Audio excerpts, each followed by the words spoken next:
I start by wedging the clay. This process removes any air bubbles trapped inside and helps align the particles. It's like gently waking the clay up, getting it ready to be shaped. Now I'm rolling out the clay into a slab. The thickness should be even throughout the slab, and for that purpose there are some tools like wooden guides, but since I don't have it, I just eyeball it. And after a few gentle rolls, I flip the slab around. This helps keep the thickness more even on both sides. Once I'm happy with the thickness, I take a metal rib and gently compress the surface. This not only smooths the clay but also helps push out any tiny air bubbles hiding inside. And if I spot a bubble, I gently pop it with a needle tool and then smooth it out again. Now I'm cutting a rectangle out of the slab.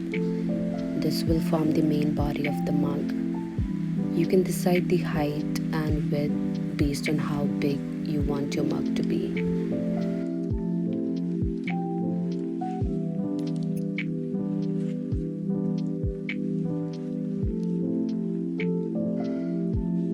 We are using a ball that is of the same size of the mugs that we want to trace out circles, which will be the base of our mugs.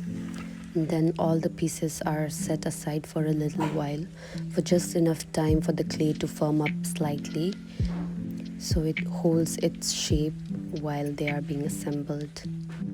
And now that the clay has firmed up a bit, it's time to assemble the pieces.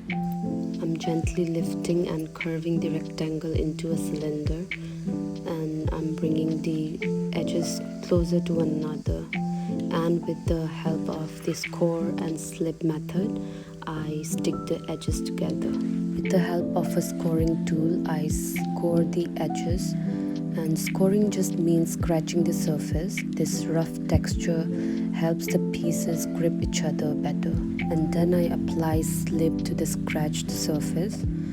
The slip is basically a mixture of clay and water, and it acts like a natural glue.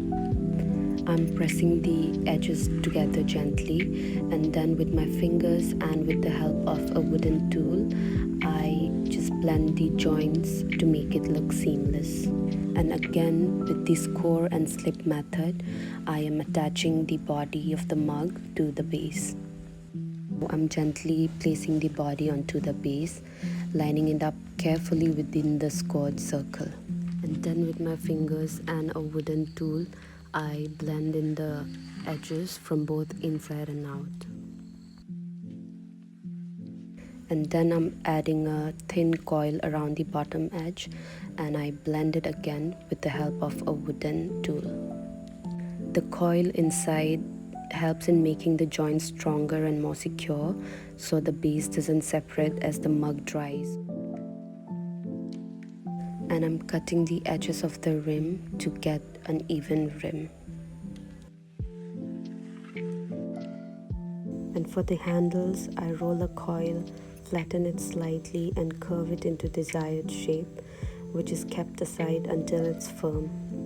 I'm holding the handle up to the mug to find the right spot to attach, and then I score the spots and also the handle, and again I'm putting some slip in the scored spots, and then I'm pressing the top of the handle into the mug first, then gently pressing the bottom part in place. And again I'm using a thin coil around the joints of the handle and blending it again with the help of a wooden tool.